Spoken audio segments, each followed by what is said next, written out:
Hello दोस्तों, veterans नमस्कार। मैं दीवान सिंह। मैं आपको बताना चाहूँगा कि आज मैंने जो ये कटआउट लगा रखा है, ये डीएस मूर्ति साहब ने भेजा हुआ था कोई डॉक्यूमेंट, और इसको मैंने पढ़ा। और मैं इसको पढ़ने के बाद हम जो आरबीआई लैंड की बात करते रहते हैं, उसके बारे में कुछ प्रश्न मैं करना चाहूँगा मूर्ति साहब से भी, जे.एन. शुक्ला साहब से भी, और कि राजेश जी हैं जो कानपुर वाले, उनसे भी। यदि पाटनी साहब को पता है तो उनको भी, मजूमदार साहब को पता है उनको भी। मैं जब इसको पढ़ रहा था, minutes of the meeting of small committee on pension held on 26 मार्च 1994, यानी जब 29/10/1993 को पेंशन का समझौता हुआ, तो उसको रूल्स और रेगुलेशंस बनाने थे और उसका काम दे दिया गया था स्मॉल कमेटी को। और स्मॉल कमेटी को जो काम दिया गया था उसमें कुछ तो आईबीए के मेंबर थे और कुछ हमारी यूनियन के मेंबर थे। उनसे कहा गया भैया आप नियम बनाइए, और नियम किस किस पर बनाना है उनको, ये था उनका पेंशन रेगुलेशंस कवरिंग एप्लीकेबिलिटी, किस किस को ये लागू होगी, क्वालिफाई सर्विस कितनी होगी, अमाउंट ऑफ पेंशन कितना होगा, पेमेंट ऑफ पेंशन कितना होगा, कम्यूटेशन कैसे होगा, फैमिली पेंशन कैसे होगा, अपडेटिंग कैसे होगा, इन अदर जनरल कंडीशंस, इस पर आप नियम बनाइए। और इनसे कहा गया कि ये आप बनाते वक्त आप, क्योंकि उससे पहले आरबीआई रेगुलेशन 1990 बन चुका था, तो आरबीआई रेगुलेशंस और सीसीएस रूल 1972 का सहारा लोगे, क्योंकि ऑलरेडी रूल थे। अब जनरली जो नए रूल बनते हैं पीछे को देखा जाता है,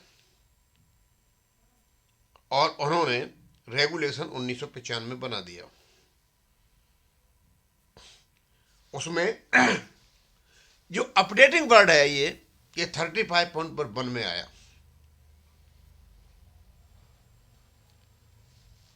अब सवाल उठता है कि ये अपडेटिंग आया कहां से। अपडेटिंग तो कर दिया, ये सब कुछ होने के बाद और भी कुछ एक ड्राफ्ट बनाया गया इसका, और ये सर्कुलेट कर दिया गया बैंक्स में और कर्मचारियों के बीच में। The draft circulated was mutually accepted by the parties, the following points were further discussed and accepted. ये जो ड्राफ्ट था रेगुलेशन का, जो स्मॉल कमेटी ने बनाया था, वो मेंबर में सर्कुलेट कर दिया गया, और कुछ डिस्कशन हुआ इनका। उस डिस्कशन में और तो पार्ट टाइम एम्प्लॉय बना गया है। ये एक पॉइंट था, ये यहां पर डीएस मूर्ति साहब ने इसको हाईलाइट कर रखा है। ये कहते हैं formula for updating pension should be on the lines of the same given in the reserve bank of India pension scheme. Any change their should be introduced only after mutual agreement. और उसमें कोई परिवर्तन आता है तो आपसी agreement, मतलब ये भी हो गया था कि आरबीआई लाइन पर, जो आरबीआई में दे रखा है पेंशन अपडेशन, उसकी लाइन पर होगा, और ये एक्सेप्ट कर लिया गया। अब सवाल ये उठता है, क्या आरबीआई में पेंशन रेगुलेशन 1990 में कोई पेंशन अपडेटिंग है? भाई मैंने तो वो आरबीआई रेगुलेशन 1990 देखा, मुझे तो कहीं वहां अपडेटिंग नहीं मिला। और इसी बात को दोहराया है जो लीगल कमेटी की रिपोर्ट थी EIBRFE, उसने भी कहा कि आरबीआई का कोई भी पेंशन अपडेशन नहीं था। तो फिर ये जो एक्सेप्ट किया चीज ड्राफ्ट सर्कुलेट होने के बाद, ये जो किया था, तो ये कहां से आया? यदि इन ड्राफ्ट बना दिया आरबीआई रूल्स पर और सीसीएस रूल्स पर, तो 35 तो पहले ही आ गया होगा। लेकिन जब रेगुलेशन बनने के बाद उसका ड्राफ्ट बन गया, उसके बाद कुछ ये पॉइंट डिस्कस हुए आरबीआई लाइन पे होगा, लेकिन आरबीआई में तो कोई पेंशन अपडेशन है ही नहीं।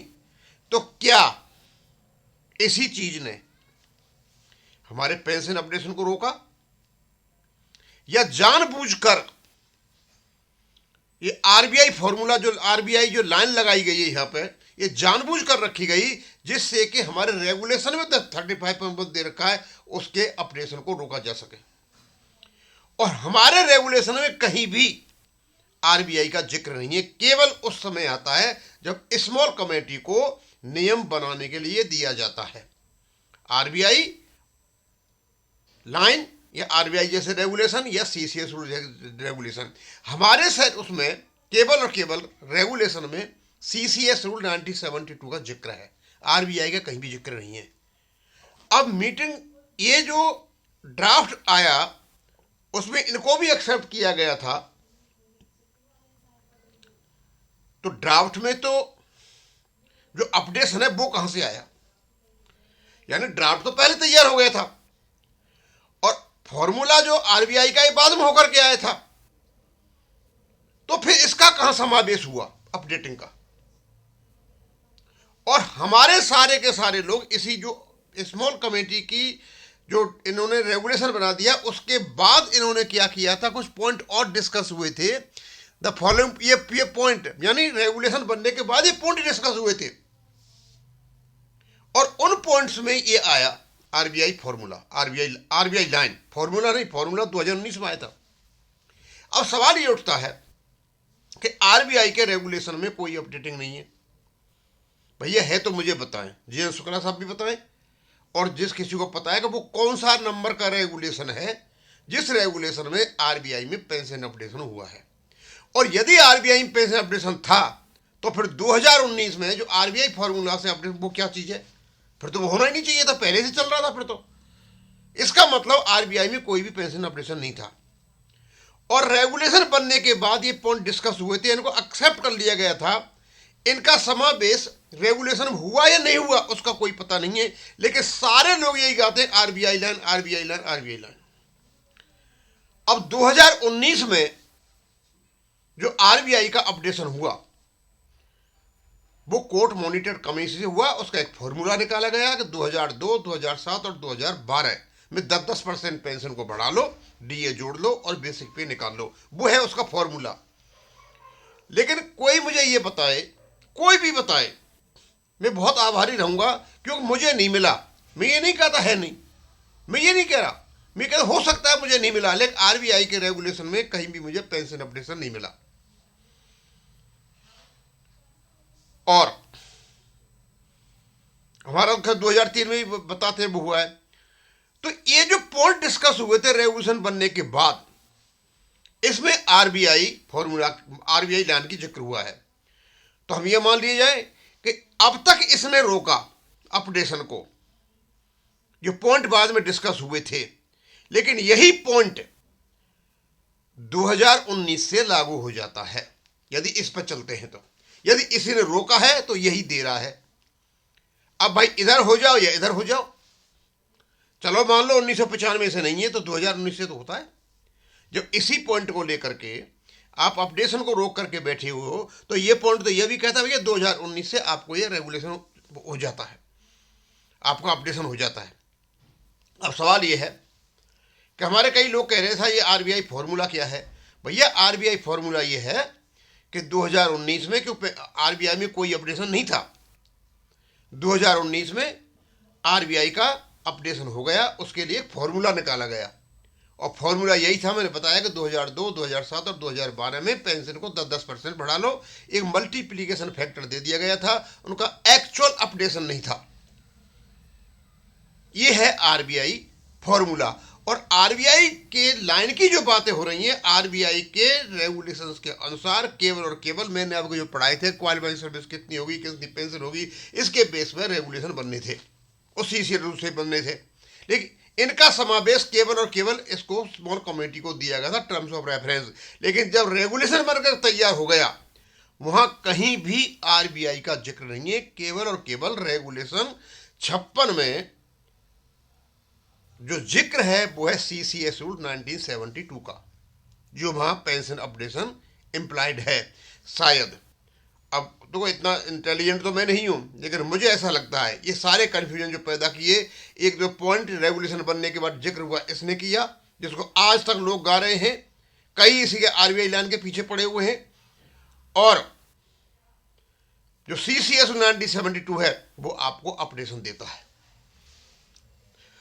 और 35.1 और ये सारे के जो है 2003 में कहीं भी हुआ, वो एक पर्टिकुलर टाइम के लोगों के लिए अपडेशन करता है, क्योंकि इसमें अपेंडिक्स लगी हुई है। और जब तक 56 को साथ में नहीं पढ़ा जाएगा, मुझे नहीं लगता किसी प्रकार का अपडेशन आपका होगा। मैं देख रहा था, तो अंत में मैं सभी उन लोगों से रिक्वेस्ट करूंगा, भैया RBI रेगुलेशन 1990 में किस रेगुलेशन में, किस प्रोविजन में अपडेशन दे रखा है, कृपया मुझे ये बताएं, और जिससे कि मैं इसको देख सकूं। मैंने RBI का, अब मैं तो गूगल से निकाल के देखा, क्यों बहुत सारे पढ़े रहते हैं, रेगुलेशन पड़ा हुआ है, उस रेगुलेशन में मुझे कहीं भी RBI पेंशन अपडेशन नहीं मिला। और यदि होता तो उन 2019 में फिर इसको दोबारा क्यों किया गया जब ऑलरेडी था? इसका मतलब वह कोई अपडेशन नहीं है। और इस RBI लाइन को गाते गाते गाते गाते हम पागल हो गए। अब मैं यहीं ख़त्म करूँगा। थैंक यू, धन्यवाद।